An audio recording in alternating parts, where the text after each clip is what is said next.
ನೋಡಿ, ಒಂದು ಚಿಕ್ಕಮಗಳೂರು ಇದು ಒಂದು ಐತಿಹಾಸಿಕ ಸ್ಥಳ. ಇಲ್ಲಿ ಶೃಂಗೇರಿ ಇದೆ, ಧರ್ಮಸ್ಥಳ ಹತ್ತಿರದಲ್ಲಿದೆ, ದತ್ತಾತ್ರೇಯರು ನೆಲೆಸಿರ್ತಕ್ಕಂಥ ದತ್ತಾತ್ರೇಯ ಪೀಠ ಇದೆ, ಪಕ್ಕದಲ್ಲೇ ಬೇಲೂರು ಹಳೆಬೀಡಿದೆ. ಈ ಎಲ್ಲ ಹಿನ್ನೆಲೆಯಲ್ಲಿ ಇಲ್ಲಿಂದ ತಿರುಪತಿಗೆ ಸಾವಿರಾರು ಜನ ಪ್ರತಿ ವರ್ಷ ಹೋಗ್ತಾರೆ. ಅವರಿಗೆ ಈ ಒಂದು ರೈಲು ಬಿಡ್ತಾ ಇರೋದು ಅನುಕೂಲಕರವಾಗಿದೆ.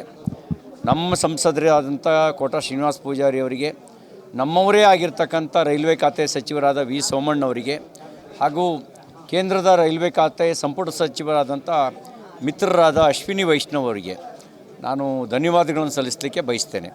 ಇದು ಆರಂಭ ಮಾತ್ರ. ಚಿಕ್ಕಮಗಳೂರು ಬೇಲೂರು ಹಾಸನ ರೈಲ್ವೆ ಯೋಜನೆ ಪೂರ್ಣ ಆದ ನಂತರ ಕನಿಷ್ಠ 10 ಟ್ರೈನ್ಗಳು ಚಿಕ್ಕಮಗಳೂರಿಗೆ ಬರುವಂತೆ ನಾವು ಮಾಡ್ತೀವಿ.